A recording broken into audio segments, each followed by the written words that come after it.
한우 갈비찜은 어디 갔어? 미영이 당장 불러. 시어머니의 고함이 시댁 아파트 복도를 울렸습니다. 돌잔치 손님 10명이 앉아 있는데 상위는 텅 비어 있었습니다. 현관 앞에는 편의점 봉투 몇 개뿐이었습니다. 그리고 제 문자가 도착했습니다. 어머니, 전자레인지에 3분만 돌리시면 됩니다. 그 순간 내연녀 가족의 얼굴이 굳었고 남편은 사람들 앞에서 말문을 잃었습니다. 왜 제가 이런 선택을 했는지 그 시작은 사흘 전 새벽 주방으로 거슬러 올라갑니다. 이야기 시작 전 저희 채널을 구독해 주시면 오늘 하루 큰 행운이 가득하시길 빌겠습니다. 오늘의 사연 시작합니다. 새벽 4시 가게 뒷문을 열고 들어서자 차가운 새벽 공기가 제 목덜미를 훑고 지나갔습니다. 20평 남짓한 주방 안쪽에서는 사람 키만한 대형 솥단지가 사골 육수를 끓여내며 뽀얀 김을 천장까지 밀어 올리고 있었지요. 저는 앞치마 끈을 허리 뒤로 단단히 묶으면서 솥뚜껑을 들어 거품을 한 국자 걷어내고는 다시 뚜껑을 덮으며 벽시계를 올려다보았습니다. 지난 10년이라는 시간이 그 시계 초침 위로 한 바퀴씩 돌 때마다 제 손등에는 화상 자국이 하나씩 더 새겨졌고 새끼손가락은 칼질 때문에 첫째 마디가 미세하게 휘어 있었습니다. 잔치 음식 전문점이라는 작은 간판 하나로 시작했던 가게는 이제 직원 5에 새벽 주문이 끊이지 않는 동네 1등 가게가 되었지만 솥단지 앞을 가장 먼저 지키는 사람은 언제나 저 김미영이었습니다. 뒷문이 거칠게 벌컥 열리는 소리에 저는 국자를 든 손을 잠시 멈추었습니다. 시어머니 고말순이 1,300만 원짜리 명품 가방을 어깨에 떡 걸친 채로 마치 주방을 시찰 나온 사람처럼 어슬렁어슬렁 걸어 들어왔습니다. 그러더니 손에 들고 있던 종이 한 장을 제 등 뒤로 휙 던졌습니다.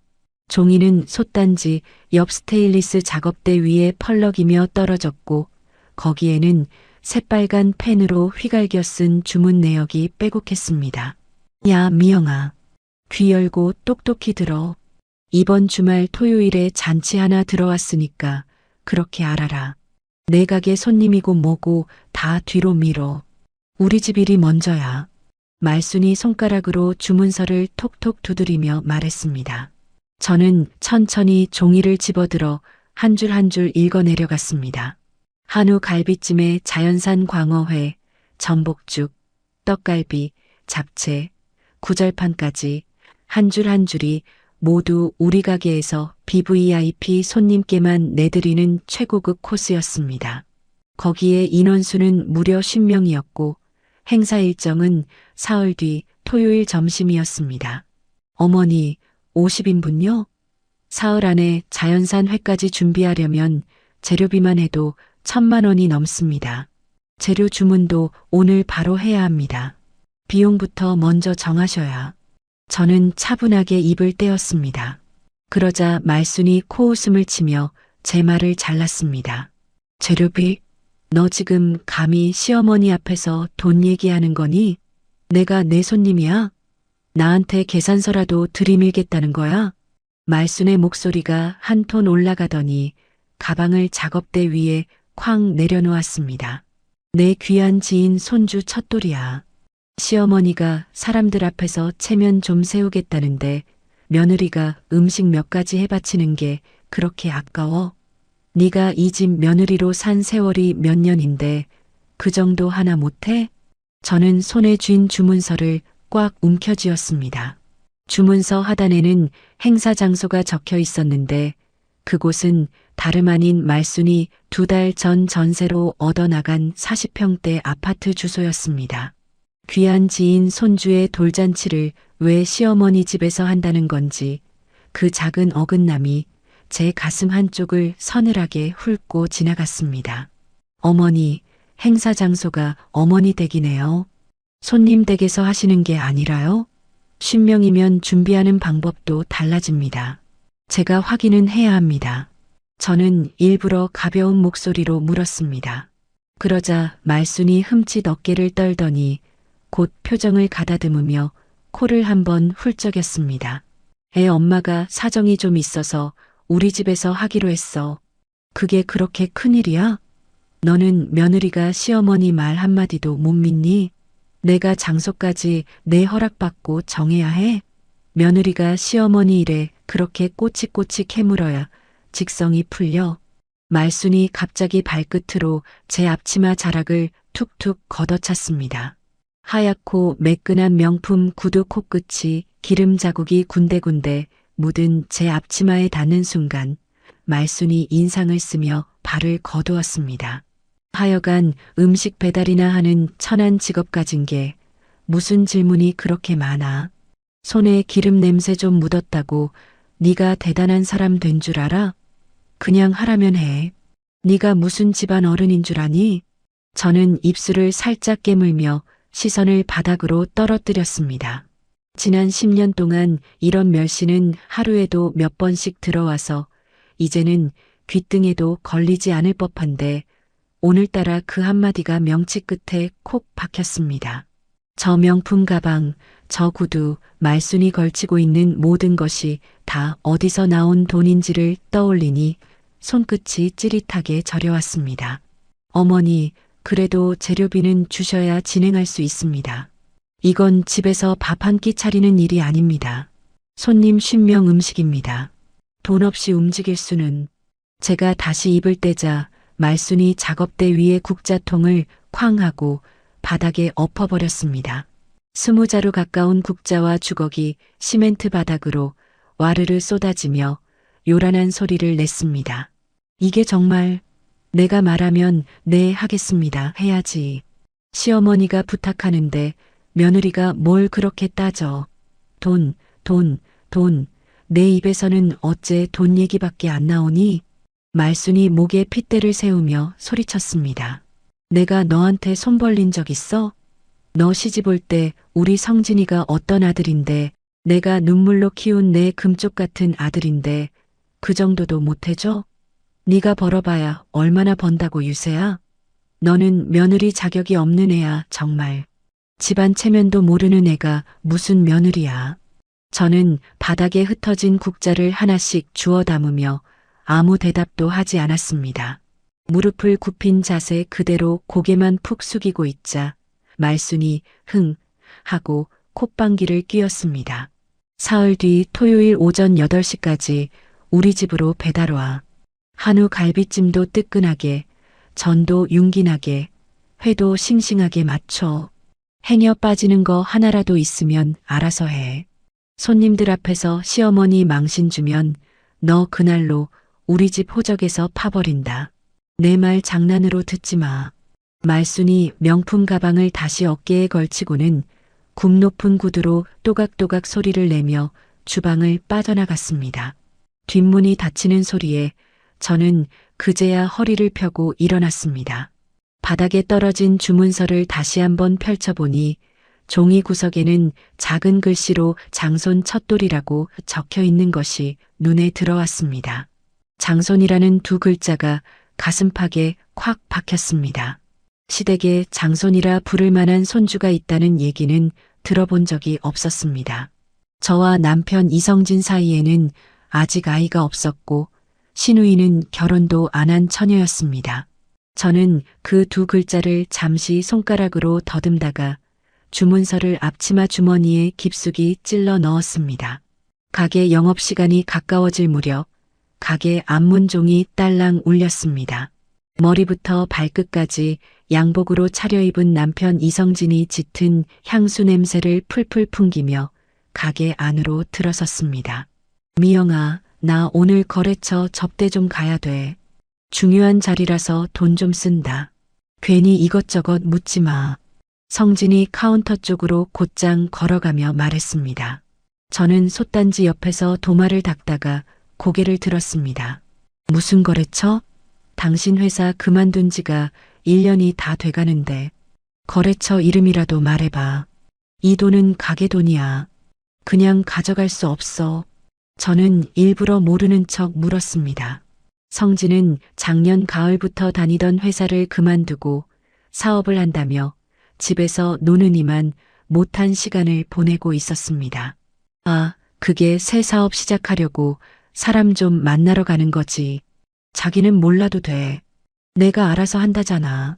남자가 밖에서 일 좀 하겠다는데 왜 그렇게 발목을 잡아? 성진이 카운터 아래 금고 다이얼을 능숙하게 돌려 열더니 100만 원짜리 다발을 두 뭉치 꺼내 양복 안주머니에 척척 챙겨 넣었습니다. 여보, 200만 원이나 가져가면 가게 재료비 결제는 어떻게 하려고? 오늘 들어온 주문 재료값도 아직 안 냈어. 이 돈은 생활비가 아니라 가게 돈이야. 저는 행주를 손에 쥔 채로 카운터 쪽으로 다가갔습니다. 아, 좀. 사업하는데 그 정도도 못 써? 자기는 진짜 와이프가 아니라 회계사 같아. 맨날 돈, 장부, 재료비. 숨 막혀 죽겠네. 내가 잘 되면 다 내 덕이라고 해줄 테니까 지금은 조용히 있어. 성진이 짜증 섞인 목소리로 제 말을 끊고는 금고를 다시 잠그더니 뒤도 안 돌아보고 가게 문을 나갔습니다. 가게 유리문 너머로 성진이 하얀색 외제 세단의 운전석에 올라타는 모습이 보였습니다. 어디로 가는지도 말하지 않은 채 성진은 부드럽게 출발해 큰 길 쪽이 아닌 동네 안쪽 골목으로 차머리를 돌렸습니다. 저는 가게 앞 유리창에 손을 짚고 한참 동안 그 자리에 서 있었습니다. 거래처가 있다는 시내 방향과는 정반대 방향이었습니다. 저쪽 골목 안쪽으로 쭉 들어가면 2달 전 시어머니 말순이 새로 얻어나갔다는 그 40평대 아파트가 있었습니다. 며칠 전 빨래를 돌리려고 성진의 외투 주머니를 뒤졌을 때 나왔던 영수증 한 뭉치가 머릿속을 스쳤습니다. 영유아용 분유 한 통, 신생아용 기저귀 2묶음, 작은 유아복 2벌, 백화점 영수증 3장이 가지런히 접혀 있었습니다. 그날은 그저 신우이가 친구한테 선물할 거라며 성진이 잠깐 봐줬나 보다 하고 넘겼지만 오늘 아침 말순이 던지고 간 주문서 위에 장손 첫돌이라는 글자 그리고 거래처를 향한다며 동네 골목으로 차머리를 돌리는 성진의 뒷모습이 한 줄로 가지런히 이어져 제 머릿속에 그려졌습니다. 저는 천천히 주방으로 돌아와 솥뚜껑을 다시 열고 거품을 한 번 더 걷어냈습니다. 손은 평소처럼 차분하게 움직였는데 손등 위에 떨어진 뜨거운 김방울이 유난히 따갑게 살갗을 파고들었습니다. 저는 아무 소리도 내지 않고 그 자리에서 한참을 서 있었지요. 10년이라는 시간 동안 단 한 번도 의심하지 않았던 남편의 얼굴이 오늘 처음으로 낯설게 다가왔습니다. 그리고 장손이라는 2글자, 사흘 뒤 토요일이라는 날짜가 제 가슴 한복판에서 작고 단단한 매듭이 되어 묵직하게 가라앉았습니다. 영업을 마친 밤 11시 가게 셔터가 묵직한 소리를 내며 내려가자 골목 안에는 가로등 불빛만 흐릿하게 남았습니다. 직원들이 모두 퇴근한 텅 빈 주차장 한 구석에 남편 이성진의 하얀 외제 세단이 평소처럼 비스듬히 세워져 있었지요. 저는 가게 열쇠 꾸러미 속에 함께 끼워둔 보조키를 손바닥 안에서 꼭 쥐고 차 쪽으로 천천히 다가갔습니다. 운전석 문을 열자 진한 향수 냄새와 함께 낯선 분 냄새가 코끝을 찔렀습니다. 저는 운전석에 앉아 핸들 위쪽에 블랙박스 본체를 올려다보았지요. 빨간 불빛이 일정한 간격으로 깜빡이고 있었습니다. 저는 떨리는 손가락을 들어 블랙박스 옆구리에 작은 슬롯을 열고 메모리 카드를 손톱 끝으로 톡 밀어 빼냈습니다. 카드는 약지 손톱만 한 크기였지만 그 안에 무엇이 새겨져 있을지를 생각하니 손바닥에 식은땀이 배어났지요. 가게 사무실로 돌아온 저는 카운터 의자에 앉아 노트북을 켜고 메모리 카드를 슬롯에 끼워 넣었습니다. 폴더 안에는 날짜별로 차곡차곡 정리된 영상 파일이 빼곡히 들어차 있었지요. 저는 오늘 날짜 폴더부터 거꾸로 거슬러 올라가며 영상을 하나씩 열어보았습니다. 화면 속 오전 11시 27분 성진의 차가 어디론가 멈춰 섰습니다. 운전석 문이 열리는 소리와 함께 성진이 차에서 내리는 모습이 룸미러 화면에 잡혔습니다. 잠시 뒤 조수석 쪽 문이 열리며 젊은 여자가 한 명 올라타는데 한 손에는 갓난아이를 안고 다른 한 손에는 영유아용 가방을 들고 있었습니다. 오빠, 어머님이 토요일 잔치 음식 다 부탁해놨다며? 자기야, 진짜 너무 좋아. 차에 올라탄 젊은 여자가 들뜬 목소리로 말했습니다. 저는 영상 속 여자의 얼굴을 자세히 들여다보았지요. 30살이 갓 넘어 보이는 얼굴은 처음 보는 얼굴이었지만 성진의 팔에 자연스럽게 매달리는 손짓은 한두 번 해본 솜씨가 아니었습니다. 수진아, 우리 어머니가 너 얼마나 챙기는 줄 알아?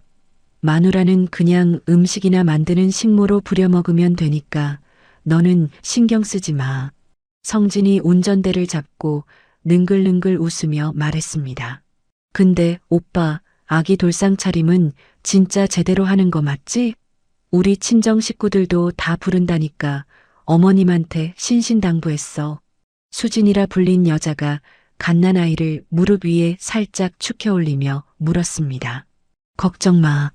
우리 어머니가 만우한테 한우 갈비찜에 자연산 회까지 풀코스로 시켰어. 걔가 음식 솜씨 하나는 동네에서 1등이거든.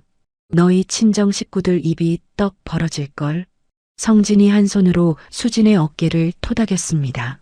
저는 노트북 화면 앞에서 무릎 위에 올려두었던 두 손을 천천히 주먹 쥐었다 폈다 했습니다. 손톱이 손바닥 살에 파고드는 감각조차 멀게 느껴졌지요. 다음 영상에서는 차가 시어머니 고말순의 아파트 단지 지하 주차장으로 들어서고 있었습니다. 성진과 수진이 갓난아이를 안고 엘리베이터를 향해 나란히 걸어가는 뒷모습이 차량 후면 카메라에 또렷이 잡혔습니다. 저는 영상을 잠시 멈추고 일어나 정수기 앞으로 가서 종이컵에 차가운 냉수를 가득 따랐습니다. 얼음장 같은 물이 식도를 타고 내려가자 명치 끝이 차갑게 식어가는데 신기하게도 눈에서는 눈물이 한 방울도 나오지 않았습니다. 저는 다시 자리로 돌아와 다른 폴더의 영상을 열었지요. 지난주 토요일 오후 성진이 말순을 차에 태우고 어디론가 가는 영상이 나왔습니다. 조수석에 앉은 말순이 신이 난 목소리로 떠들고 있었지요. 성진아, 우리 장손 돌잔치는 진짜 동네방네 자랑할 만하게 차려야 한다.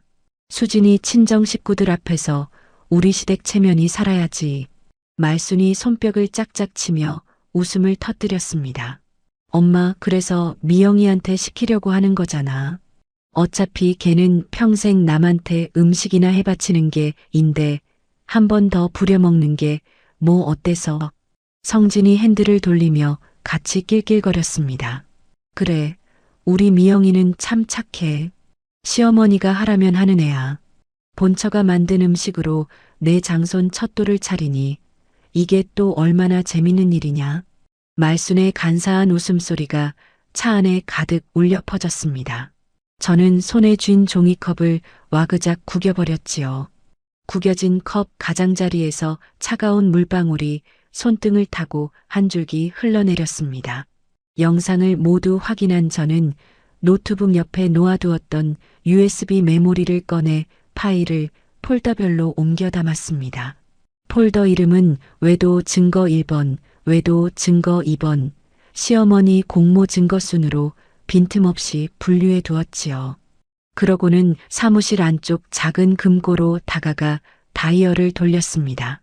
3개월 전 성진이 사업 확장을 한다며 제 명의를 빌려 은행 대출을 시도하려 했던 서류 한 뭉치가 깊숙한 곳에 잠들어 있었습니다. 당시에는 가까스로 막아내고 서명을 거부했지만 성진이 위조하려고 미리 적어둔 제 이름 석 자가 또박또박 인쇄된 문서가 그대로 남아 있었지요. 저는 그 서류 뭉치 위에 손바닥을 가만히 올려놓았습니다. 새벽 1시가 다 되도록 저는 가게 안에 혼자 앉아 있었습니다. 오열도 통곡도 나오지 않았지요. 대신 머릿속에서는 사흘 뒤 토요일까지 무엇을 어디서부터 어떻게 정리해야 할지가 하나하나 그림처럼 그려졌습니다.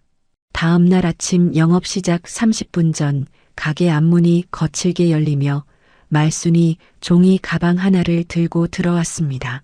미영아, 이거 토요일에 수진이가 입을 한복인데 비싼 거니까 오늘 안에 세탁소 맡겨놔라. 말순이 종이 가방에서 분홍빛 실크 한복을 꺼내 마치 행주 던지듯 제 얼굴에 휙 던졌습니다. 100만 원짜리 실크 한복이 제 뺨을 스치며 바닥으로 미끄러져 내렸지요. 저는 잠시 굳어 있다가 천천히 무릎을 굽혀 한복을 두 손으로 공손히 주워들었습니다. 한복을 가슴 앞에 가지런히 받쳐 안고 고개를 깊이 숙였지요. 어머니, 죄송합니다. 이번 주말 돌잔치 음식은 제 요리 인생을 걸고 최고로 준비하겠습니다. 어머니 체면이 우리 가게 체면이지요. 저는 한껏 낮춘 목소리로 말했습니다. 말순이 어이없다는 듯 저를 내려다보더니 이내 만족스러운 표정으로 코를 한번 쳐들었습니다. 그래, 그래야 우리 며느리지. 진작 그렇게 살갑게 굴 것이지. 너 시집 올 때 내가 너한테 그렇게 잘해줬는데 그동안 좀 뻣뻣했어. 말순이 입꼬리를 끌어올리며 웃었습니다. 마침 가게로 들어선 성진도 그 모습을 보고는 어깨를 으쓱했습니다. 엄마 거봐. 미영이가 우리 말 잘 듣잖아. 이번 잔치 제대로 차려질 거니까 걱정 안 해도 돼. 성진이 말순의 어깨를 다정하게 두드리며 말했지요. 그러게 말이다. 자, 가자. 수진이 친정 식구들 명단도 받아오고 손님방 청소도 봐줘야 하니까. 말순이 콧노래를 흥얼거리며 가게 문을 나섰습니다. 성진도 휘파람을 한번 불며 그 뒤를 따라 나갔지요. 가게 유리문이 닫히는 소리가 끝나자 저는 그제야 가슴 앞에 받쳐들고 있던 한복을 한쪽 의자 위에 가지런히 내려놓았습니다. 곧장 저는 주방 환풍기 쪽으로 다가가 한 달 전부터 작게 설치해둔 손가락만 한 녹음기를 손바닥 위로 떼어냈습니다. 지난 한 달간 말순이 주방 안에서 떠들어댄 모든 말이 그 안에 차곡차곡 담겨 있었지요. 이어 저는 사무실 서류함 깊은 곳에서 누런 봉투 하나를 꺼냈습니다. 봉투 안에는 가게 상가 임대차 계약서 원본, 사업자 등록증, 그리고 2달 전 말순이 새로 얻어 나간 아파트의 전세 보증금 출처를 의심해 미리 떼어두었던 통장 거래 내역서가 가지런히 들어 있었습니다. 모든 서류의 명의에는 오직 김미영 석자만 또렷이 찍혀 있었지요. 저는 누런 봉투를 가죽 서류 가방 안쪽 깊은 칸에 넣고 그 옆자리에는 USB와 한 달치 녹음 파일을 차곡차곡 정리해 넣었습니다. 가방 지퍼를 끝까지 올리고 자물쇠를 작게 짤깍 채운 뒤 저는 사무실 한쪽 벽에 걸린 동네 변호사 사무실 명함 한 장을 손가락으로 떼어들었습니다. 수화기를 들고 명함 위에 적힌 번호를 한자 한자 천천히 눌렀지요. 네, 박정훈 변호사 사무실이지요. 오늘 오후 2시에 상담한 건 가능할까요? 이혼하고 위자료 그리고 가압류 신청까지 같이 진행하고 싶습니다. 저는 평소와 다름없는 차분한 목소리로 또박또박 말했습니다. 수화기를 내려놓은 저는 의자 등받이에 잠시 몸을 기대고 천장을 올려다보았지요. 지난 10년간 단 한 번도 시어머니 앞에서 등을 곧게 펴본 적이 없었습니다. 오늘 아침 한복을 가슴에 받쳐 안고 고개를 숙였던 그 자세가 제가 지을 수 있는 마지막 굴종이 될 것이었습니다. 오후 2시 박정훈 변호사 사무실 책상 위에 저는 USB와 누런 봉투 그리고 녹음 파일이 든 휴대용 메모리를 차례로 올려놓았습니다. 박정훈이 안경을 슬쩍 올려 쓰고 서류를 한 장 한 장 넘기다가 중간쯤에서 손을 멈추고 저를 바라보았지요. 김미영 사장님, 이 정도면 외도 유책은 명백하고 가게 자산 단독 명의의 영업 기여도까지 완벽하게 본인 쪽이세요. 위자료도 위자료지만 남편분 횡령 부분도 같이 가는 게 좋겠습니다. 박정훈이 펜으로 서류 모서리를 톡톡 두드리며 말했습니다. 네, 변호사님. 토요일 아침까지 가압류 신청서 법원에 접수만 되게 해주세요. 토요일 잔치에서 모든 일이 마무리되도록 일정을 맞추고 싶습니다. 저는 가방에서 미리 작성해둔 자산 목록 한 장을 꺼내 박정훈 앞으로 밀어놓았지요. 그날 오후부터 잔치 전날 밤까지의 사흘은 가게 영업과 음식 준비를 평소처럼 이어가는 척하는 시간이자 변호사 사무실과 법원을 오가며 빈틈없이 칼날을 가는 시간이었습니다. 성진 명의로 된 모든 은행 계좌와 말순의 전세 보증금 반환 채권에 대한 가압류 신청서가 토요일 오전을 기점으로 효력을 가지도록 박정훈은 법원에 서류를 미리 접수해 두었지요. 가게로 돌아오는 길, 저는 단골 식자재 마트가 아닌 동네 24시간 편의점 앞에서 한참 동안 진열장을 들여다보았습니다. 가지런히 놓인 3분 카레와 즉석 짜장, 컵라면들이 환한 조명 아래 단정하게 줄지어 있었지요. 저는 가게 사무실에서 따라 마셨던 그 차가운 냉수의 감각을 다시 한번 떠올리며 천천히 편의점 문 안으로 들어섰습니다. 잔치 하루 전날 저녁 7시, 저는 주방의 모든 조명을 평소보다 2배 더 밝게 켜놓았습니다. 20개가 넘는 형광등 갓이 일제히 환한 빛을 쏟아내자 거리에서 가게 창문을 바라보면 마치 큰 잔칫집 부엌처럼 보일 정도였지요. 저는 거기에 환풍기 출력을 최대치로 올려두고 빈 솥단지 안에 물만 가득 받아 약한 불 위에 얹어두었습니다. 물이 미지근하게 끓어오르며 김이 솔솔 피어오르자 주방 안에는 진짜로 음식을 만들고 있는 듯한 분위기가 그럴듯하게 흘렀습니다. 저는 직원들 앞에서 손뼉을 한번 짝 쳤습니다. 오늘은 다들 일찍 들어가세요. 내일 큰 잔치 음식이 가족 지인이 특별히 부탁한 거니라 마무리는 내가 혼자 할 거예요. 저는 평소처럼 차분한 목소리로 직원들에게 말했지요. 사장님, 그래도 50인분인데 혼자 다 하실 수 있겠어요? 저희가 한두 시간이라도 도와드리고 갈게요. 가장 오래된 주방 보조 정금예가 앞치마 끈을 다시 묶으며 걱정스러운 얼굴을 했습니다. 아니, 괜찮아요. 가족 일이라 사장이 직접 손봐야 마음이 편해서 그래요. 그리고 내일 잔치 끝나고 나면 다 같이 회식 한번 합시다. 저는 정금네의 손에 작은 봉투 하나를 쥐어주며 일찍 들여보냈지요. 직원들이 한 명 한 명 옷을 갈아입고 가게 뒷문을 나섰습니다. 마지막으로 정금예가 한 번 더 뒤를 돌아보다가 제 표정을 살피더니 가만히 고개를 끄덕이고 문을 닫았습니다. 가게 안에 저 혼자 남자, 저는 카운터 옆 모니터를 켜고 가게 안팎에 설치된 CCTV 화면을 차례로 살폈습니다. 주방 창문 화면에서는 형광등 불빛이 골목 안쪽까지 환하게 새어나가고 있었지요. 저는 흐뭇한 표정으로 모니터에서 시선을 떼고 주방 한가운데 큰 도마 앞에 가만히 서 있었습니다. 밤 9시쯤 가게 앞거리 CCTV에 익숙한 차 한 대가 잡혔습니다. 이성진의 하얀 외제 세단이었지요. 성진이 가게 앞에 잠시 차를 세우고 운전석 창문을 내리더니 환하게 불 켜진 주방 창문을 한참 동안 바라보았습니다. 이내 성진은 휴대전화를 귀에 가져다 댔지요. 수진아, 나야. 가게 앞 지나가는 중인데 미영이 지금 주방에서 밤새 음식 준비하고 있나 봐. 불이 화내. 걱정 마. 내일 잔치 제대로 차려질 거야. 성진의 목소리가 가게 외부 마이크 안에 또렷하게 담겼습니다. 오빠, 정말이지?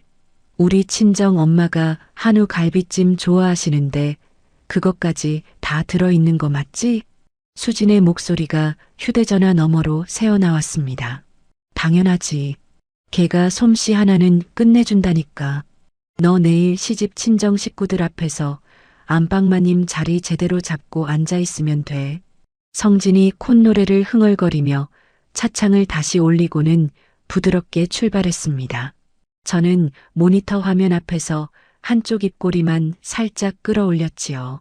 지난 10년 동안 단 한 번도 납기를 어긴 적 없던 며느리였기에 시댁 식구 그 누구도 주방을 직접 들여다보지 않으리란 점은 이미 충분히 계산해 둔 결과였습니다.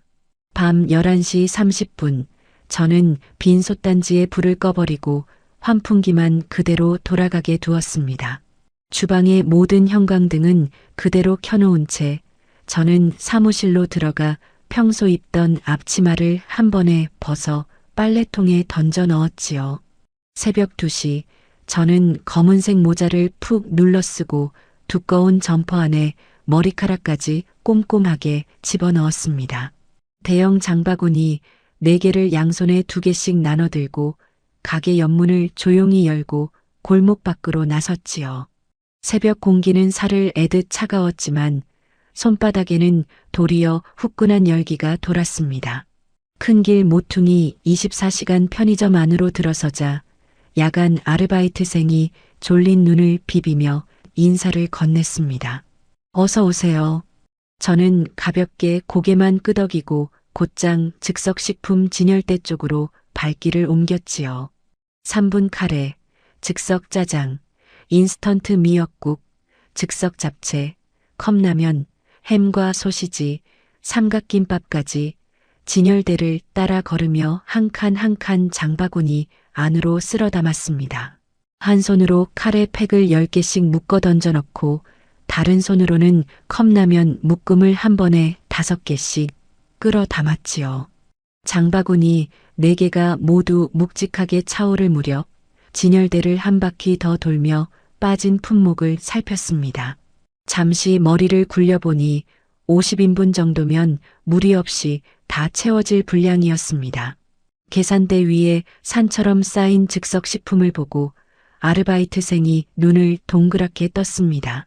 손님 저 행사 같은 거 하시는 거예요? 아르바이트생이 조심스럽게 물었지요. 네, 내일 잔치가 있어서요. 저는 짧게 대답하며 카드를 한 장 내밀었습니다. 영수증이 길게 출력되어 나오는 동안 제 입가에는 지난 10년의 서름이 얇은 가시처럼 빠져나가는 서늘한 비웃음이 번졌습니다. 50인분 도합 27만 8천 원, 한우 갈비찜 한 상 차림값에 50분의 1도 되지 않는 금액이었지요. 장바구니를 양손에 나눠들고 가게로 돌아온 저는 곧장 사무실 안 깊은 곳에서 큼지막한 보온 포장 용기 10개를 꺼냈습니다. 용기는 평소 BVIP 손님에게만 사용하는 자개 문양의 전통 보온함으로 한 개 가격만도 30만 원이 넘는 고급품이었지요. 저는 그 보온함들을 작업대 위에 일렬로 가지런히 늘어놓았습니다. 뚜껑을 하나씩 열고 그 안에 차갑게 굳어있는 3분 카레 팩과 즉석 미역국 팩, 컵라면 용기들을 차곡차곡 채워 넣었지요. 밑단에는 무게가 나가도록 컵라면 묶음을 깔고 중간에는 즉석 짜장과 카레를 겹겹이 쌓고 맨 위에는 삼각김밥과 소시지를 가지런히 얹었습니다. 겉포장은 누가 보아도 고급 출장 뷔페 그대로였지만 뚜껑을 여는 순간 안에서 쏟아질 풍경이 어떨지를 떠올리니 손끝이 가만히 떨려왔지요. 뚜껑을 모두 닫고 그 위에 진홍빛 비단 보자기를 십자로 단단히 묶었습니다. 10개의 보온함이 마치 잔칫집으로 향하는 귀한 선물처럼 줄지어 놓였습니다. 마지막으로 저는 카운터 아래 금고를 열고 성진이 지난 3년간 가게 금고에서 몰래 빼돌렸던 비상금 출입 장부를 꺼냈습니다. 복사기 위에 장부를 한 장 한 장 올려놓고 2부씩 복사한 뒤 원본은 다시 금고에 넣고 복사본 한 부는 박정훈 변호사에게 보낼 봉투에 따로 챙겨 넣었지요. 다른 한 부는 제 가죽 가방 안쪽 깊은 칸에 차곡차곡 넣었습니다. 동이 트기 시작하는 새벽 6시 가게 앞에는 배달용 1톤 트럭이 시동이 켜진 채로 대기하고 있었습니다. 저는 비단 보자기로 묶인 보온함들을 2개씩 양손에 들어 트럭 짐칸으로 옮겼지요. 10개의 묵직한 상자가 짐칸 안쪽에 가지런히 자리를 잡았습니다. 운전석에 올라 안전벨트를 매고 저는 룸미러로 검은 모자 아래에 제 얼굴을 한번 마주 보았습니다. 얼굴에는 지난 10년 동안 단 한 번도 떠올라 본 적 없는 묘한 평온함이 흐르고 있었지요. 저는 손가락 끝으로 가볍게 핸들을 두드린 뒤 엑셀을 천천히 밟아 시어머니 고말순의 아파트 방향으로 트럭 머리를 돌렸습니다. 새벽 거리에는 가로등 불빛만 듬성듬성 켜진 채 아직 아무도 출근하지 않은 도로가 길게 열려 있었습니다. 아침 8시 정각, 저는 시어머니 고말순의 아파트 단지 입구에 트럭을 천천히 멈춰 세웠습니다. 경비실 앞을 지나 지하 주차장으로 내려가지 않고 오늘만큼은 일부러 단지 정문역 짐 부리는 공간에 트럭을 댔지요. 짐칸 문을 열자 진홍빛 비단 보자기로 묶인 보호남 10개가 가지런히 자리 잡고 있었습니다. 저는 카트를 끌어와 보호남을 2개씩 천천히 옮겨 실었지요. 엘리베이터에 보호남을 모두 실어 12층까지 올라가는 동안 저는 손목시계를 가만히 들여다보았습니다. 8시 14분 모든 일정이 미리 짜둔 시간표 안에서 한치 어긋남 없이 흘러가고 있었지요. 12층 복도 끝 1202호 현관문 앞에 도착한 저는 카트에서 보호남을 1개씩 드러내렸습니다. 10개의 묵직한 상자를 현관문 바로 앞에 2줄로 가지런히 늘어놓고 그 위에 5개를 다시 쌓아 올리니 작은 탑 모양이 그럴듯하게 만들어졌지요. 마지막으로 저는 트럭 운전석에서 가져온 낡은 조리용 칼 한 자루를 가장 위쪽 보호남 뚜껑 위에 가만히 올려놓았습니다. 지난 10년간 새벽마다 솥단지 옆에서 함께했던 손때 묻은 칼이었지요. 칼날은 무뎌져 있었지만 복도 창문으로 비치는 아침 햇살에 차갑게 빛났습니다. 저는 다시 카트를 끌고 엘리베이터 안으로 들어섰습니다. 1층 버튼을 누른 뒤 휴대전화를 꺼내 들고 말순의 번호를 눌렀지요. 통화 대신 문자 메시지 창을 열고 저는 가장 친절한 어투로 한 줄 한 줄 천천히 타자를 쳤습니다. 어머니, 잔치 음식 현관문 앞에 다 두고 갑니다. 보호남이 좀 식었을 수 있으니 전자레인지에 3분만 돌려 드시면 따뜻하게 드실 수 있어요. 어머니, 전자레인지 3분 요리 사용법 아시죠? 손님들께 맛있게 대접하세요. 전송 버튼을 누르는 순간 엘리베이터 문이 1층에서 부드럽게 열렸지요. 저는 한쪽 입꼬리만 살짝 끌어올리며 휴대전화 전원을 길게 눌렀습니다. 화면이 까맣게 꺼지자 저는 휴대전화를 가방 안쪽 깊은 칸에 넣고 지퍼를 끝까지 올려버렸습니다. 오늘 하루만큼은 이 세상의 그 어떤 소리도 제게 닿지 않을 셈이었지요. 트럭에 올라타 시동을 거는 순간 저는 룸미러로 12층 베란다 쪽을 한번 올려다보았습니다. 아직 커튼이 굳게 닫혀있는 그 창문 너머에서 무슨 일이 벌어질지는 굳이 보지 않아도 머릿속에 또렷이 그려졌지요. 같은 시각 12층 1202호 거실 안에는 수진의 친정 식구들 20명이 빙 둘러앉아 잔치상이 차려지기만을 기다리고 있었지요. 수진의 친정어머니 박옥자가 분홍빛 한복을 입은 딸과 어깨를 나란히 하고 앉아 갓난아이를 무릎 위에 올려놓은 채 거실 한가운데 빈 잔치상을 흘끔거렸습니다. 사돈 양반, 이번 잔치 음식 어디 솜씨 좋은 데서 받아오시는 거예요? 한우 갈비찜 냄새가 그렇게 좋다던데. 박옥자가 말순에게 흐뭇한 목소리로 물었습니다. 그럼요, 사돈. 우리 며느리가 직접 손봐서 보내는 잔치 음식이에요. 동네에서 1등 가는 솜씨인 거 다들 아실 거예요. 말순이 어깨에 잔뜩 힘을 주며 대답했지요. 며느리요? 새 며느리 보신다더니 손이 빠르시네요. 박옥자의 친정 오빠가 너스레를 떨며 끼어들었습니다. 아, 그 며느리 말고 본래 있던 식모 같은 며느리요. 음식 솜씨 하나는 끝내주거든요. 말순이 까르르 웃음을 터뜨리자 거실 한쪽에 서 있던 성진도 같이 낄낄거렸지요. 마침 현관벨이 짧게 울렸습니다. 말순이 신이 난 얼굴로 문을 열러나가자 1202호 현관문 앞에는 진홍빛 비단 보자기로 묶인 보온함이 탑처럼 가지런히 쌓여 있었습니다. 어머나 사돈, 우리 며느리가 정성이 보통이 아니네요. 보자기까지 비단으로 다 묶었어요. 말순이 호들갑을 떨며 보온함을 한 개씩 거실 안쪽으로 옮겨 실어 날랐습니다. 성진과 박옥자의 가족들도 일어나 함께 잔치상 주위로 보온함을 가지런히 늘어놓았지요. 말순이 가장 위쪽 보온함 뚜껑 위에 올려져 있던 낡은 조리용 칼을 한쪽으로 치우며 코웃음을 쳤습니다. 어머, 미영이가 칼까지 같이 보냈네. 정신이 없었나 봐. 자, 사돈. 우리 같이 풀어봐요. 말순이 떨리는 손으로 진홍빛 비단 매듭을 풀기 시작했지요. 박옥자와 수진의 친정 식구들이 호기심 어린 눈빛으로 보온함 주위로 바싹 다가앉았습니다. 성진도 어머니 옆에 서서 어깨를 으쓱하며 두 손을 비볐지요. 비단 보자기가 한 겹 한 겹 풀려나가고 자개 문양의 보온함 뚜껑이 천천히 열렸습니다. 쿵!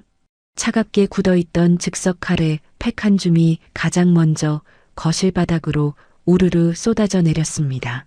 이어 컵라면 용기들과 즉석 미역국 팩이 보온함 안에서 와르르 굴러떨어졌지요. 거실 안에 짧은 침묵이 흘렀습니다. 이게 뭐야? 말순이 입을 반쯤 벌린 채 굳어버렸지요. 엄마, 다른 거 열어봐. 다른 거. 성진이 옆에 있던 보온함의 뚜껑을 두 손으로 거칠게 열어젖혔습니다. 그 안에서도 차게 식은 즉석 짜장과 찌그러진 컵라면, 그리고 비닐에 쌓인 삼각김밥이 와르르 쏟아져 나왔지요. 말순이 정신없이 나머지 보온함들을 차례로 열어젖혔지만 그 안에서 나오는 것은 모두 똑같았습니다. 유통기한이 임박한 편의점 삼각김밥과 소시지, 컵라면이 거실 바닥 한가운데로 산처럼 쏟아져 쌓였지요. 수진이 입고 있던 100만 원짜리 실크 한복 자락이 칼에 국물에 흥건히 젖어들었습니다. 어머니, 이게 도대체 무슨... 수진의 목소리가 가늘게 떨렸지요. 박옥자가 자리에서 벌떡 일어났습니다. 사돈, 지금 우리 딸 상견례 겸 우리 손주 첫돌이라고 모셔놓고 이딴 편의점 쓰레기를 내놓는 거예요? 박옥자의 얼굴이 시뻘겋게 달아올랐습니다. 아니 사돈. 이거 뭔가 잘못된 거예요. 우리 며느리가, 미영이가 이렇게 할 애가 절대 아닌데. 말순이 손을 부들부들 떨며 변명을 늘어놓았지요. 무슨 잘못이에요? 이거 봐. 한복에 칼에 국물 다 묻었어. 박옥자가 즉석 미역국 팩 하나를 집어들더니 옆에 멍하니 서 있던 성진의 얼굴에 정통으로 휙 던졌습니다. 미역국 팩이 성진의 이마를 강타하고 거실 바닥으로 튕겨나갔지요. 같은 시각 저는 박정훈 변호사 사무실 응접실 소파에 가만히 앉아 따뜻한 차 한 잔을 두 손으로 감싸들고 있었습니다. 창밖으로 들어오는 아침 햇살이 응접실 카펫 위로 길게 늘어져 있었지요. 박정훈이 결제 서류 한 묶음을 들고 응접실 안으로 들어왔습니다. 김미영 사장님, 가압류 결정문 법원에서 방금 전 인용되었다고 연락 왔습니다. 토요일 아침 9시부로 효력 발생이에요. 박정훈이 서류를 응접실 탁자 위에 가지런히 내려놓았습니다. 저는 손에 든 찻잔을 천천히 입가로 가져갔지요. 따뜻한 김이 제 안경 아래 잠시 뽀얗게 어렸다가 천천히 거쳤습니다. 감사합니다, 변호사님. 이제 다음 절차로 차분히 넘어가지요. 저는 찻잔을 두 손으로 감싼 채 마지막 한 모금을 차분하게 비웠습니다. 저는 변호사 사무실 응접실 창문 너머로 평온한 토요일 아침 거리를 잠시 내다보았습니다. 같은 시각 12층 1202호 거실 안에서는 한바탕 난리가 벌어지고 있었지요. 수진의 친정 식구들은 카레 국물에 젖은 한복 자락과 거실 바닥 위에 컵라면 더미를 내려다보며 우르르 자리에서 일어났습니다. 이런 사기꾼 같은 놈. 우리 딸 인생 망친 거 아냐, 이거? 박옥자의 친정 오빠가 성진의 멱살을 한 손으로 거머쥐며 소리쳤습니다. 성진이, 너 진짜 사업가 맞아? 어머님이 며느리한테 시켰다는 그 잔치 음식이 이런 거였어? 박옥자가 손가락으로 거실 바닥에 즉석 카레 팩을 가리키며 악을 썼지요. 아니, 사돈. 이거 진짜 우리가 시킨 게 아니에요. 본처가, 아니 미영이가 우리 뒤통수를 친 거라니까요. 말순이 두 손을 마주 비비며 변명을 쏟아냈지만 박옥자는 코웃음으로 받아쳤습니다. 본처라뇨, 사돈. 본처가 있는데 우리 딸은 도대체 뭐였어요? 박옥자가 친정 식구들 쪽으로 고개를 돌리며 짐을 챙기라고 손짓했지요. 20명에 가까운 친정 식구들이 카레에 국물 묻은 옷자락을 끌면서 우당탕탕 현관문 쪽으로 우르르 빠져나갔습니다. 수진이 친정 어머니 박옥자의 품에 갓난아이를 떠밀어 안기는 순간 박옥자는 우는 아이를 가슴에 단단히 끌어안고 친정 식구들 무리에 휩쓸려 그대로 거실 밖으로 사라졌지요. 거실 안에는 수진과 성진, 그리고 말순만 남았습니다. 수진이 분홍빛 한복을 입은 채 말순의 머리채를 두 손으로 한꺼번에 거머쥐었습니다. 이 노인네, 당신이 나한테 안방마님 자리 차지하게 해준다더니 이게 뭐야? 당신 아들 사기꾼인 거 다 알면서 나한테 숨긴 거 아냐? 수진이 악을 쓰며 말순의 머리채를 흔들어대자 두 사람이 카레 국물 위로 함께 나뒹굴었지요. 수진아, 아니야. 우리 성진이가 너한테 얼마나 잘했는데. 나 머리 놓으라고. 말순이 비명을 지르며 두 손으로 수진의 손목을 떼어내려 안간힘을 썼습니다. 성진은 어머니와 내연녀가 거실 바닥을 뒹구는 와중에 두 사람을 말리기는커녕 슬금슬금 뒷걸음질로 현관문 쪽을 향해 도망치려 했지요. 이성진, 너 어디가? 도망가지 마. 수진이 옆에 굴러다니던 빈 컵라면 용기를 한 손에 거머쥐고 성진의 뒤통수를 향해 힘껏 내던졌습니다. 플라스틱 용기가 정통으로 성진의 뒤통수를 강타하고는 성진이 현관문 앞에서 그대로 엎어졌지요. 같은 시각 박정훈 변호사 사무실에서는 저의 꺼진 휴대전화 액정에 부재중 전화 알림이 수십 통씩 쌓여가고 있었습니다. 저는 가죽 가방 안쪽에서 USB와 누런 봉투 그리고 사흘간 정리해둔 자산 목록 사본을 차례로 꺼내 박정훈 앞에 가지런히 늘어놓았지요. 변호사님 외도 증거, 시어머니 공모 증거, 남편 횡령 장부 사본, 그리고 가게, 자산 단독명의 증명 서류까지 다 챙겨왔습니다.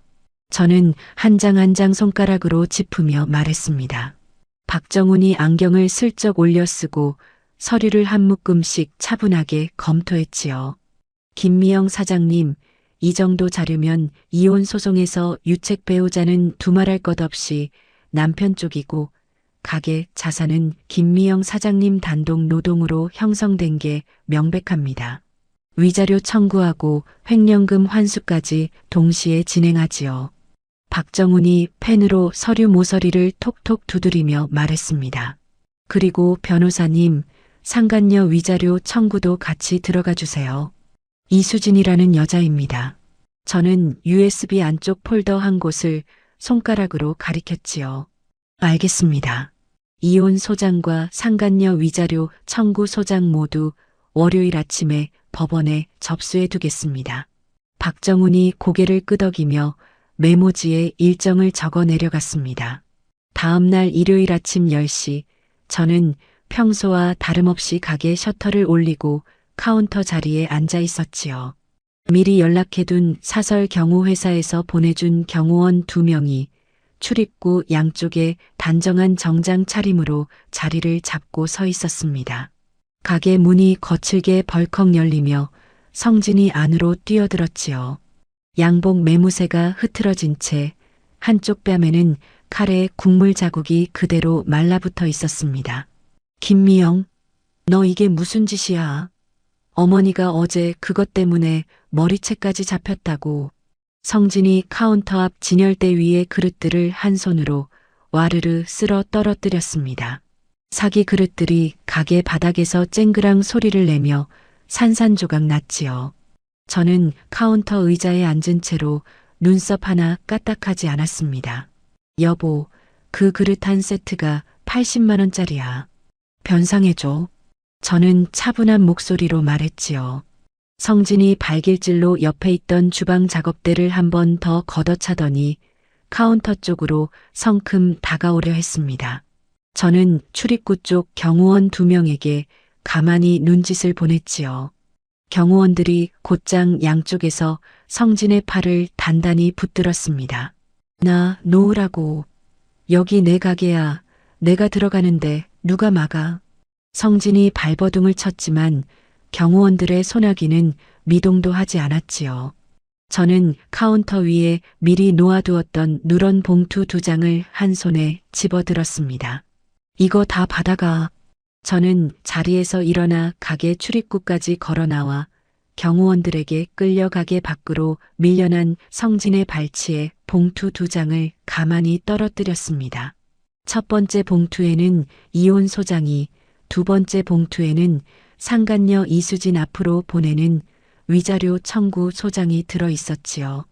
이게 뭐야, 김미영. 너 정신 나갔어? 성진이 봉투를 한 장 거칠게 뜯어 열더니 안에 든 소장을 펼쳐보고는 얼굴빛이 사색이 되었습니다. 여보, 너 이 가게 내 이름도 같이 들어가 있는 거 알지? 내가 가게 지분 절반 가져가는 거 일도 아니야. 성진이 소장을 손에 쥔 채 핏대를 세우며 협박했지요. 저는 천천히 가방 안쪽에서 또 다른 통지서 한 장을 꺼내 성진의 손등에 가만히 올려놓았습니다. 여보, 어제 아침 9시부로 당신 명의 모든 은행 계좌하고 어머니 전세 보증금이 다 가압류 들어갔어. 사흘 전에 법원에 신청서 접수해뒀거든.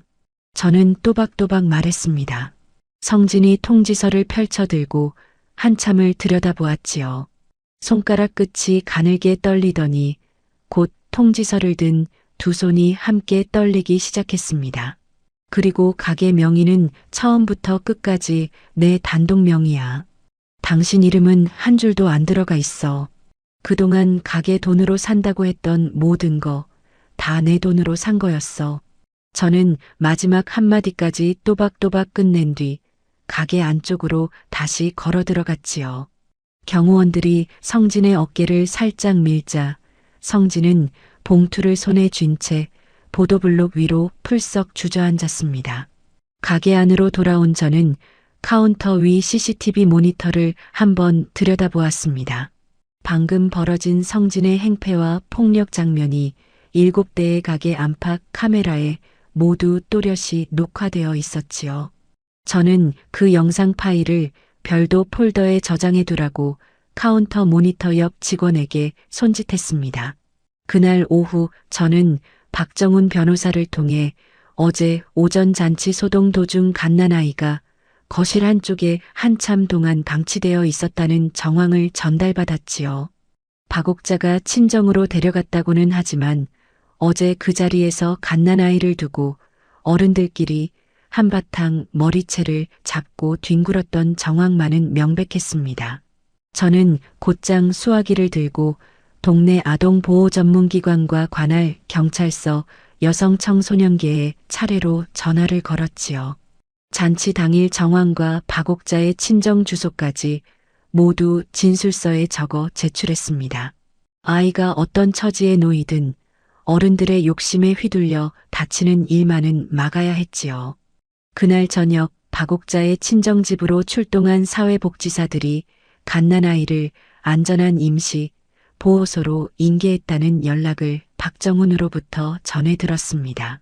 일주일 뒤 화요일 오전 시어머니 고말순의 아파트 1202호 우편함에는 갈색 봉투와 흰색 봉투가 한꺼번에 5통이나 꽂혀 있었습니다.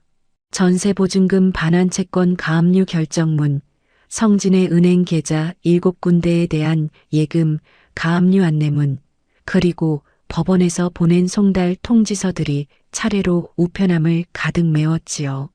저는 이 모든 일을 박정훈 변호사 사무실 책상 위에 놓인 진행 상황표를 통해 한 줄 한 줄 확인하고 있었습니다. 같은 날 오후 2시 말순이 거래 은행 창구 앞에서 통장과 도장을 내밀었습니다. 창구 직원이 모니터를 한참 들여다보다가 곤란한 얼굴로 고개를 들어 말순을 마주 보았지요. 고객님, 죄송하지만 이 계좌는 가압류가 걸려 있어서 현재 출금이 정지된 상태입니다. 창구 직원이 차분한 목소리로 말했습니다. 뭐라고? 가압류? 누가 내 돈에 가압류를 해?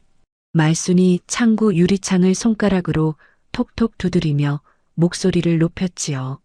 법원에서 결정문이 오늘 아침 도착했습니다.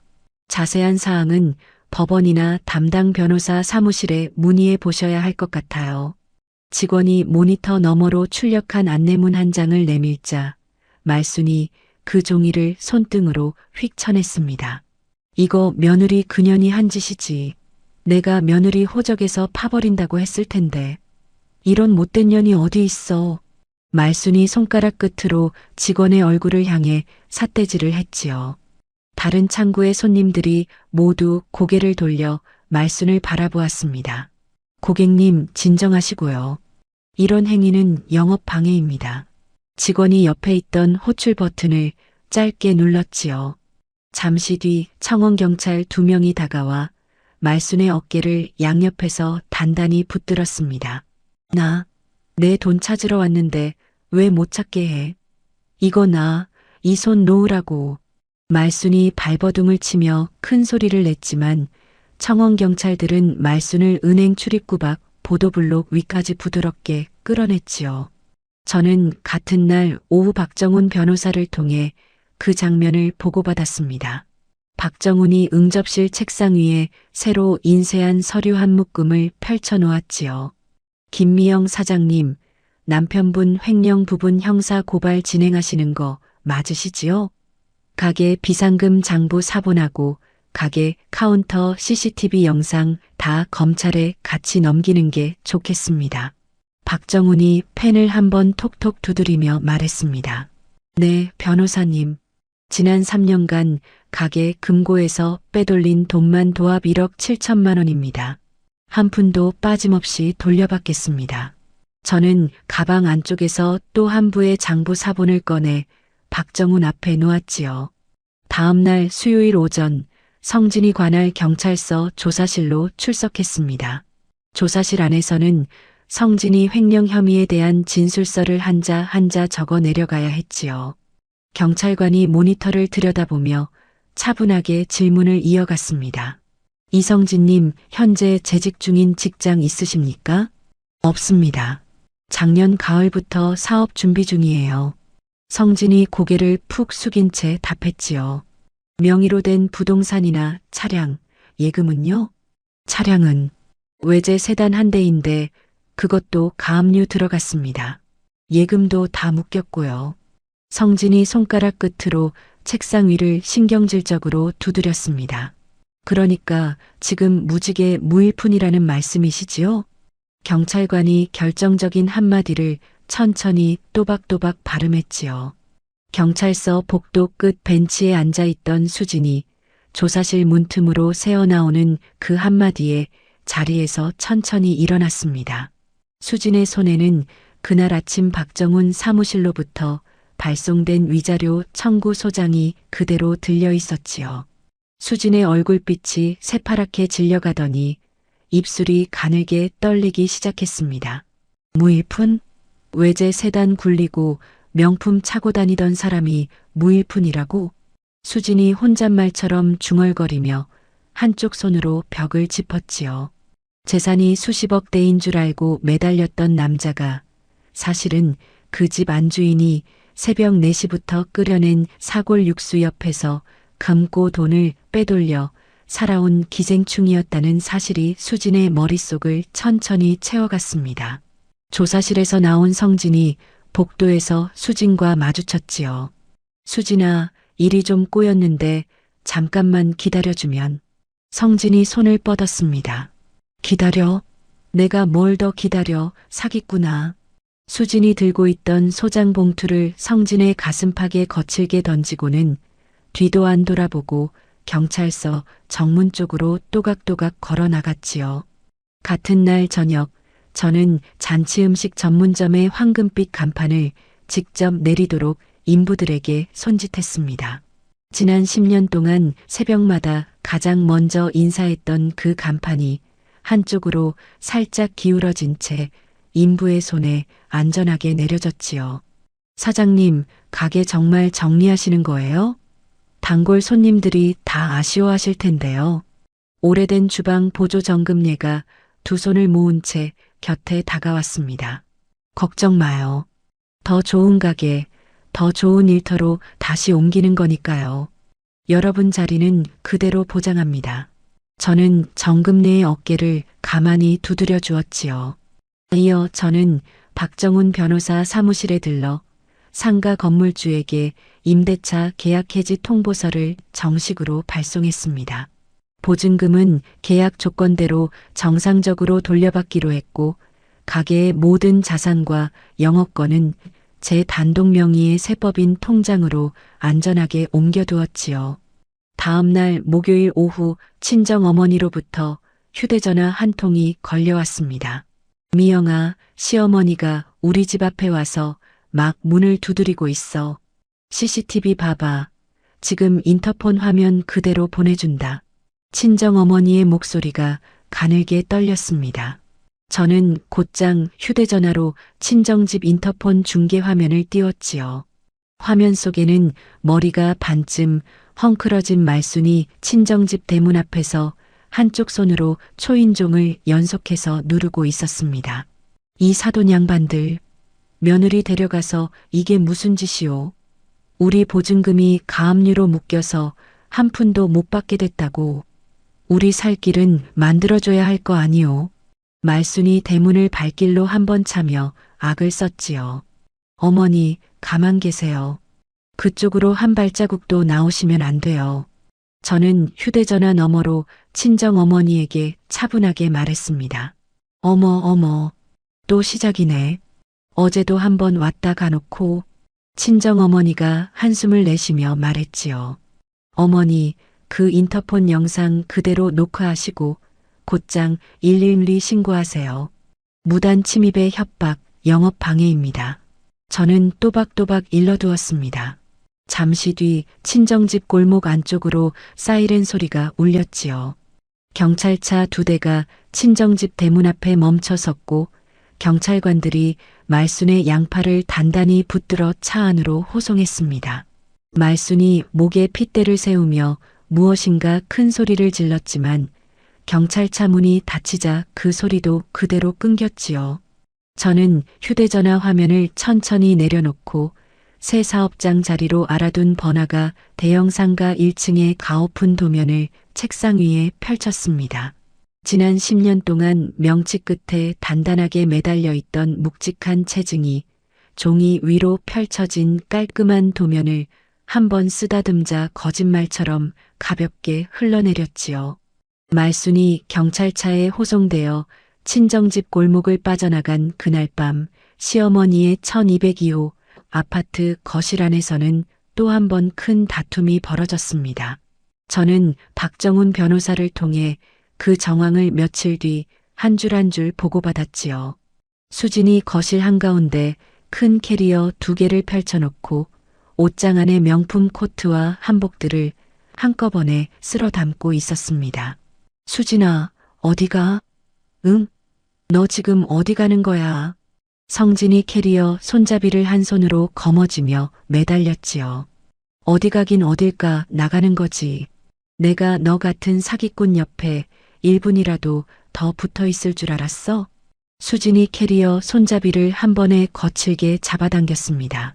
수진아, 일 좀 풀리면 다 갚는다고. 어머니가 어떻게든 도와주실 거야. 응. 성진이 수진의 옷자락 끝을 두 손으로 단단히 움켜쥐었지요. 도와줘? 너 어머니도 가압류로 통장 다 묶였대. 너 옆에 붙어 있다가 내가 위자료 판결까지 다 뒤집었을 판인데 내가 미쳤다고 같이 망해.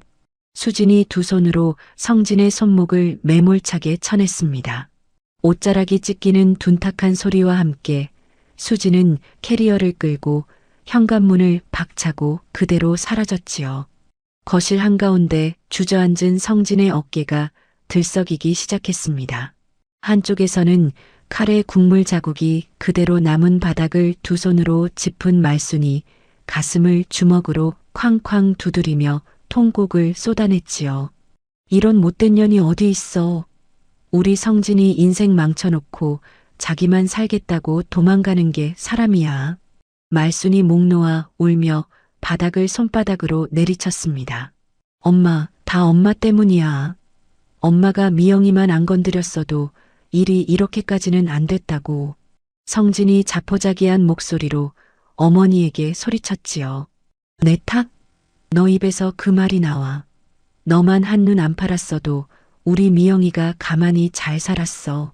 말순이 옆에 굴러다니던 빈 컵라면 용기를 집어들더니 성진의 머리를 향해 한 번 더 내리찍었습니다. 그로부터 닷새가 지난 어느 새벽 1202호 아파트는 난방이 완전히 끊긴 채 얼음장처럼 차가운 공기 속에 잠겨 있었지요. 관리비 미납 통지서가 현관문 안쪽에 한 뭉치 쌓여 있었고 거실 한가운데에는 깨진 그릇과 부서진 액자 찢어진 사진들이 어지럽게 흩어져 있었습니다. 다시 사흘 뒤 전세 보증금 반환 채권이 끝내 가압류 상태로 묶여버리자 두 사람은 갈 곳도 갱신할 보증금도 없는 처지가 되었지요. 말순과 성진이 작은 플라스틱 정리함 4개에 몇 안 되는 짐을 우겨 넣은 채 1202호 단지 정문을 빠져나가는 모습이 박정훈 변호사가 전해준 사진 한 장에 작게 담겨 있었습니다. 10년 전 시집 가던 날 한복 매무새를 잡아주던 그 우아한 시어머니의 모습은 이제 골목 끝 작은 그림자처럼 사그라지고 없었지요. 같은 주 토요일 동네 인력사무소 앞에는 성진이 작업복을 어색하게 걸친 채 줄지어 서 있었습니다. 박정훈 변호사가 그날 오후 응접실로 들어오며 한 장의 보고서를 책상 위에 올려놓았지요. 김미영 사장님, 이성진이 사흘째 인력사무소를 전전하고 있다는 정보입니다.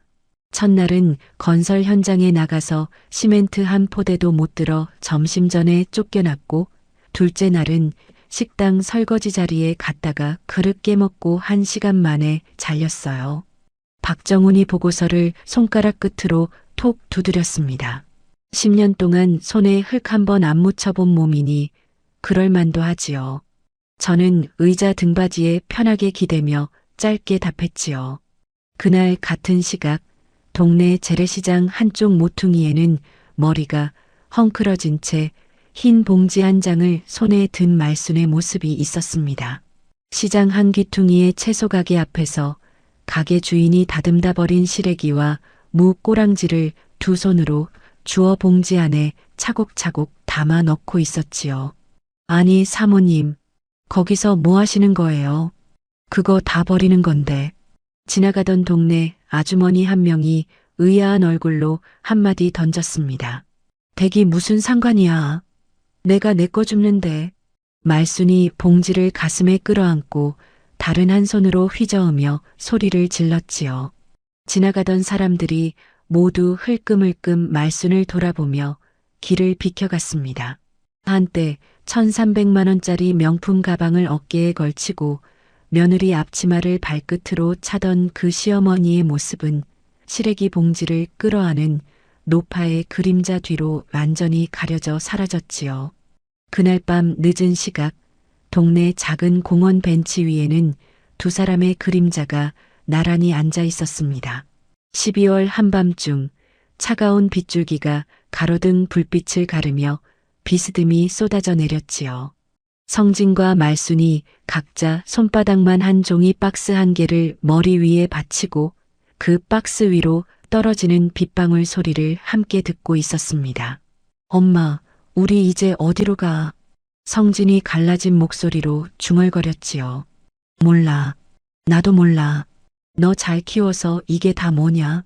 내가 너 키운 죄밖에 더 있어. 말순이 박스 그늘 아래에서 흐느꼈습니다. 두 사람의 어깨 위로 차가운 빗물이 새어들었고 12월 밤바람이 발끝까지 휘감아 올라왔지요. 공원 벤치 옆 가로등 불빛 아래에서 두 사람의 그림자는 더 이상 회복할 길 없는 밑바닥 한가운데로 가라앉아 갔습니다. 같은 시각 어느 변두리 모텔 방에서는 짐을 끌고 도망친 수진이 새로운 거주지로 옮겨갈 자금조차 마련하지 못한 채 천장만 노려보고 있었지요. 박정훈 변호사의 손에서 발송된 상간녀 위자료 청구 소장은 끝내 수진의 새 주소까지 송달되었고 법원의 판결로 8천만 원이 넘는 위자료 지급 의무가 수진의 이름 위에 단단히 얹혔습니다. 수진은 갓난아이의 양육 책임마저 끝내 떠맡지 않은 채 빚 독촉을 피해 다음 모텔 또 그 다음 모텔로 작은 캐리어 하나를 끌고 도망 다니는 신세가 되었지요. 박옥자가 손주를 안고 한복까지 입고 자랑하던 그 화려한 안방마님 자리는 빚에 쫓기는 도망자의 발소리 위로 완전히 흩어졌습니다. 저는 박정훈 변호사 사무실 책상 위에 차곡차곡 쌓인 진행 보고서들을 한 장 한 장 천천히 넘겨보았지요. 지난 10년 동안 제 새벽 솥단지 옆에서 기생충처럼 고열을 빨아먹던 가짜 가족이라는 껍데기가 한 명씩 시간차를 두고 차례로 완벽하게 부서져 내리는 모습이 그 보고서 위에 한 줄 한 줄 또렷하게 적혀 있었습니다. 저는 만년필 뚜껑을 닫아 마지막 보고서 위에 가만히 올려놓은 뒤 박정훈 변호사 사무실 문을 열고 거리로 나섰지요. 1시간 전까지 거리를 적시던 차가운 빗줄기는 어느새 잦아들고 보도블록 위로 옅은 햇살이 비스듬히 내려앉아 있었습니다. 6개월 뒤 어느 봄 아침 시내 한복판 가장 번화한 사거리 한 모퉁이에는 통유리로 둘러싸인 4층짜리 대형 상가 한 채가 햇살을 받으며 환하게 빛나고 있었습니다. 상가 1층 정문 위에는 김미영 프리미엄 다이닝이라는 황금빛 글자가 한자 또렷이 새겨진 간판이 가지런히 걸려 있었지요. 간판 양옆으로는 개업을 축하하는 화환이 골목 끝까지 두 줄로 늘어서 있었고 정문 안으로 들어서려는 손님들이 인산인해를 이루고 있었습니다. 저는 새벽 6시에 매장 옆문을 열고 들어섰지요. 지난 10년 동안 새벽 4시마다 좁고 어두운 뒷문으로 들어서던 그 길은 이제 통유리 너머로 아침 햇살이 그대로 비쳐드는 환한 복도로 바뀌어 있었습니다.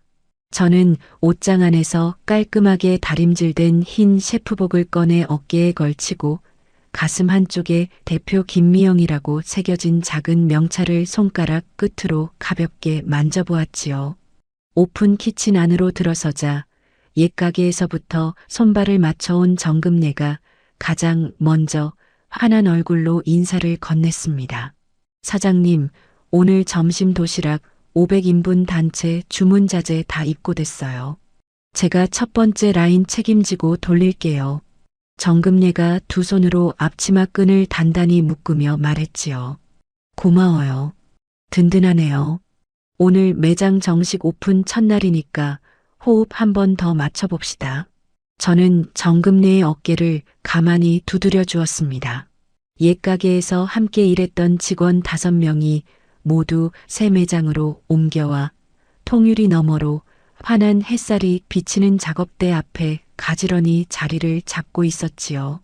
지난 10년간 어두운 주방 한 구석에서 묵묵히 솥단지를 지켜준 사람들이었고 제가 오늘 이 자리에 설 수 있도록 한 손 한 손 보태준 사람들이었습니다. 혼자 일군 성공이 아니라 사람을 얻은 성공이라는 사실을 저는 그 자리에서 새삼 가슴 깊이 새겼지요. 오전 11시 정문 앞에서 단체 주문 고객인 인근 대형 기업의 비서실장이 명함 한 장을 내밀었습니다. 김미영 대표님, 도시락 시식해봤는데 우리 회장님이 너무 만족하셨어요. 다음 달부터 본사전 직원 점심 도시락 정기 계약 가능할까요? 비서실장이 환한 미소로 물었지요. 네, 영광이지요. 자세한 계약 조건은 오후에 사무실로 한번 모시겠습니다. 저는 두 손으로 명함을 받아 셰프복 안주머니에 단정하게 챙겨 넣었습니다. 점심시간이 시작되자 매장 입구 대기줄이 인도 끝까지 길게 이어졌지요. 오픈 키친 한가운데에서 저는 5명의 직원에게 손짓 하나로 라인을 지휘했고 500인분의 고급 도시락이 단 1초의 지연도 없이 한 박스 한 박스 출고차에 안전하게 실렸습니다. 매장 안 손님들 사이에서는 옛가게 시절부터 따라다닌 단골 어르신들의 반가운 인사가 끊임없이 이어졌지요. 사장님, 옛날 가게 정리하신다고 해서 얼마나 서운했는지 몰라요. 이렇게 더 크고 좋은 자리로 오셨네요. 오랜 단골인 김순자 할머니가 두 손을 마주 잡으며 활짝 웃었습니다. 어머님, 그동안 우리 가게 사랑해 주셔서 제가 더 감사하지요. 오늘 갈비찜 새로 잡았으니까 한 그릇 따뜻하게 챙겨 드세요. 저는 김순자 할머니의 손을 가만히 두 손으로 마주 잡아드렸지요. 오후 3시 매장 점심 영업이 마무리되자 저는 사무실로 올라갔습니다. 대표 사무실 책상 위 한쪽 벽에는 액자 2개가 나란히 걸려 있었지요.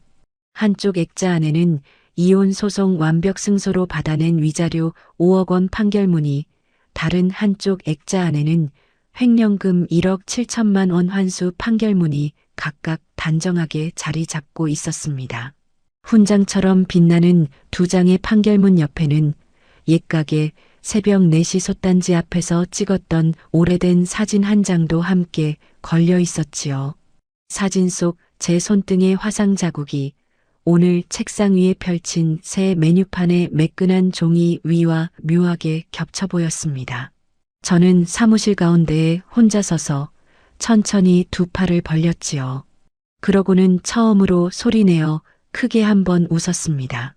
지난 10년 동안 한 번도 입 밖으로 내보지 못한 그 웃음소리가 통유리 창문에 부딪혀 사무실 안가득 울려 퍼졌지요. 저녁 7시 매장을 정리한 저는 지하 주차장으로 내려가 새로 뽑은 검은색 세단의 운전석 문을 열었습니다. 운전석에 앉아 안전벨트를 매고 룸미러로 제 얼굴을 한번 마주 보았지요. 어두운 새벽 주방 한 구석에서 솥단지를 들여다보던 그 핏기 없는 얼굴은 더 이상 없었고 대신 봄 햇살에 발그레하게 물든 당당하고 생기 넘치는 얼굴 하나가 룸미러 안에서 저를 마주보고 있었습니다. 차창을 살짝 내리고 부드럽게 엑셀을 밟아 큰 길로 빠져나오는데 신호 대기 중인 사거리 한복판에서 차창 밖 풍경 하나가 눈에 들어왔지요. 보도블록 옆 좁은 인도에서 머리가 반쯤 헝클어진 노인 한 명과 작업복 차림의 중년 남자 한 명이 묵직한 폐지 리어카를 양쪽에서 함께 끌고 가고 있었습니다. 가는 빗줄기가 두 사람의 어깨 위로 흩날렸고 폐지 더미 위로 비닐 한 장이 위태롭게 펄럭이고 있었지요. 리어카를 끄는 노인의 옆모습이 잠시 차창 안쪽으로 비쳤습니다. 한때 1,300만 원짜리 명품 가방을 어깨에 걸치고 며느리 앞치마를 발끝으로 차던 시어머니 고말순이었지요. 그 옆에서 리어카 손잡이를 함께 잡고 있는 남자의 옆모습도 한때 향수 냄새를 풍기며 금고에서 200만 원씩 빼돌리던 남편 이성진의 얼굴이었습니다. 말순과 성진이 신호등 너머로 제 차를 알아본 듯 한쪽 손을 천천히 들어 올리려 했지요. 저는 단 1초의 동정심도 없이 검지 끝으로 운전석 창문 버튼을 꾹 눌렀습니다. 스르륵 차창이 완전히 닫히는 부드러운 소리와 함께 두 사람의 모습이 짙은 차창 유리 너머로 한 점의 그림자처럼 멀어졌지요. 신호가 파란불로 바뀌자 저는 부드럽게 엑셀을 밟아 차머리를 큰 길 안쪽으로 돌렸습니다. 룸미러에 잠시 비쳤던 폐지 리어카는 사거리 모퉁이를 돌아 나오는 순간 시야에서 깨끗이 사라졌지요. 차창 너머로 봄 햇살이 길게 늘어진 큰 길 위로 저는 부드럽게 속력을 높였습니다. 누구의 며느리, 누구의 아내가 아닌 오직 김미영이라는 이름 석자로 살아갈 새로운 길이 차창 앞쪽으로 길게 열려 있었지요. 지난 10년간 새벽 4시마다 좁은 뒷문으로 들어서던 그 발걸음은 이제 통유리로 둘러싸인 환한 대로 위에서 햇살을 정면으로 마주하며 나아가는 발걸음이 되어 있었습니다. 저는 룸미러 안에 제 얼굴에 한 번 더 짧은 웃음을 지어 보이고는 노을이 천천히 물들기 시작하는 서쪽 도로를 향해 차머리를 곧게 세웠지요. 인생 톡톡 시청자 여러분, 김미영이 새벽 솥단지 앞에서 견뎌낸 10년의 시간은 결코 헛되지 않았습니다. 참는 것만이 미덕이 아니라 내 자리를 지킬 줄 아는 용기 또한 그만큼 귀한 미덕이지요. 누군가의 며느리, 누군가의 아내라는 이름표 안쪽에는 늘 본인의 이름 석자가 환하게 빛나고 있다는 사실 부디 잊지 마시기 바랍니다. 인생 어느 자리에서든 다시 시작하기에 늦은 때란 없습니다. 오늘 하루도 묵묵히 가족과 일터를 지키며 살아오신 모든 어머님들, 그 손등의 자국 하나하나가 언젠가 반드시 환한 훈장으로 되돌아옵니다. 그 길 위에 따뜻한 봄볕이 늘 함께 하시길 진심으로 응원하겠습니다. 이야기를 끝까지 들어주셨다면 잘 들었다고 댓글 하나만 남겨주세요. 구독과 좋아요를 눌러주시는 모든 분들이 행복하시길 기원합니다. 오늘 함께 해주셔서 정말 감사합니다.